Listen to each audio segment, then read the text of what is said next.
Hey, this is Ashley, And Cindy. and this is Life for Dummies. Because we're real dumb.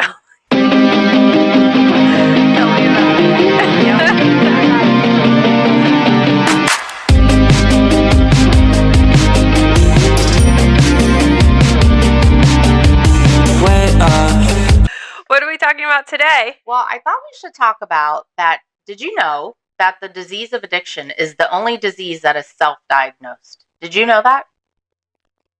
I don't know if I did. I am the only person that can say I have the disease of addiction.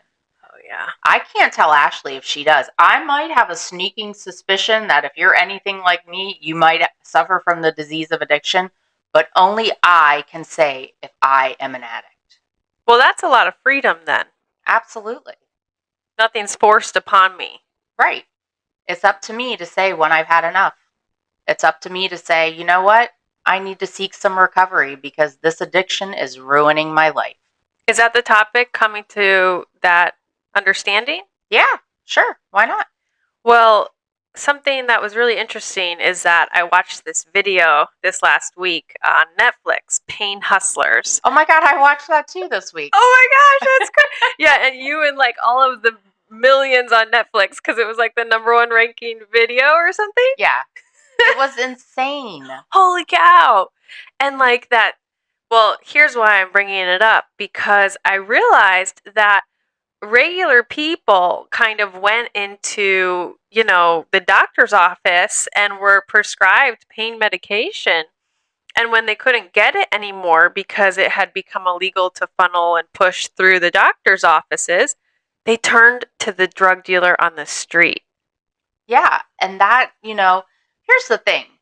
So I have learned that I am my own best advocate, right? If I am going to a doctor and he is prescribing a certain medication, I need to ask questions. This is not something I ever did before.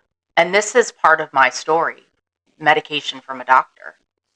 I didn't ask questions. I just believed that he was trying to help me and had my best interest at heart.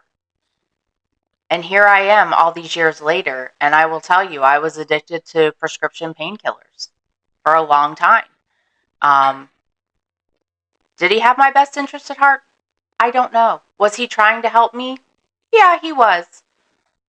But when we take those medications, we have to be fully aware of the outcome and what could possibly happen. And if you are taking those prescriptions for longer than 7 days, the likelihood is that you will become physically addicted.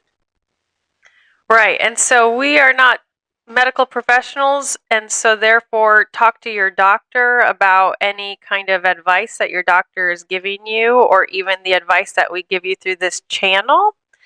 That's the disclaimer, right? But also, that video did point to the truths of a lot of aspects of the industry. And my husband said, honey, you didn't know that's what happened with the opiate crisis just 10 years before the fentanyl crisis. Right. And that's it. We're not doctors, but it is my responsibility as a patient of a doctor to ask questions and be informed and know what I'm putting in my body. No one ever told me that before till I got here. And yes, people were cut off and they were addicted to these medications, so they turned to the street pharmacist, and as I called it. It's scary because, well, first of all, naively, a lot of the times, especially in my case, I would walk into the doctor's office and just believe that like everything that's coming out of the doctor's office was true, right? Or something that I should really invest my entire health behind. And what that movie did is it kind of showed the reality that there were people behind the scenes vying for the attention of the doctor and pushing their own medicines for the doctor to prescribe for the clients. And, it makes sense because the doctor is already so stretched thin. He's got so many clients. He can't really do the research and be the drug companies himself. Right? I mean, that makes a lot of sense. It just really was eye-opening to me that there were prescriptions being prescribed, which in my mind is like, well, that's legit, of course. And then the cops are showing up and, the courts are getting involved and they're shutting it down because actually it was illegal practices coming from the doctor's office. So my mind was just kind of super blown. And then watching all of these normal, everyday individuals having the doctor's office closed to their needs and turning and walking down to the car at the street and asking to buy drugs straight off the street. It's so scary, honestly. It's terrifying. And, you know, it just is heart wrenching. And I just want to think that at some point, someone did say enough is enough and it's not okay. But what about all these people that are left? It's really sad. And that's what is so great about this way of life is that once I know, I can't unknow, and I don't have to participate in those things anymore, right? I'm my own advocate. I can ask questions. I can say yes. I can say no. I have a choice what I put in my system today, and I don't have to be addicted. Thank God that we have the self-honesty and self-love, right, to ask these really hard questions and to come to terms with our ways of thinking and acting. That's really what it is. It's my obsession is our thoughts in my mind and my compulsively acting out in these areas on drugs or whatever it is. That's my behavior. And so when I kind of play the tape all the way through and realize, whoa, like maybe I am the problem.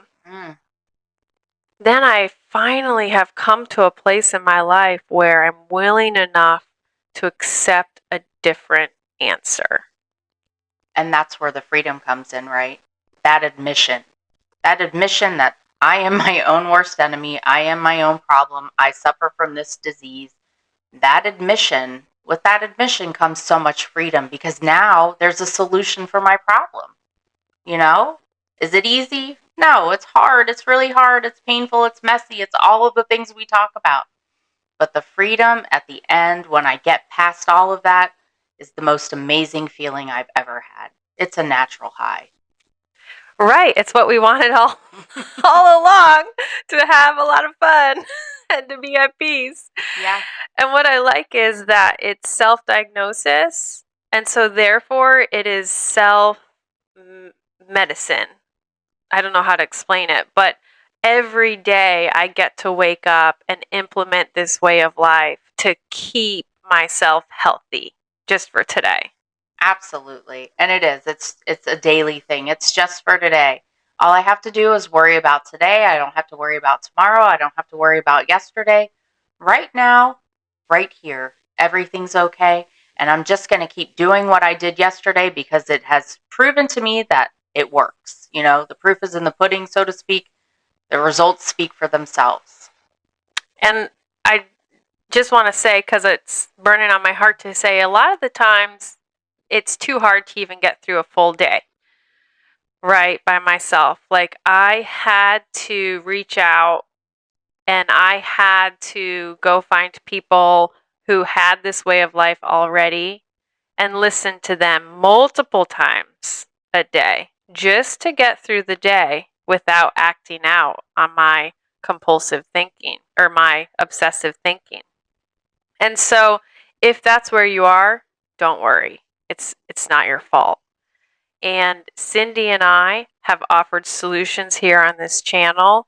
If you need to listen to all of our episodes multiple times throughout the day, do it. Invest in yourself and be with us. Allow our thinking and our loving of you to encompass you during this time until you can learn how to love yourself. We're here for you guys.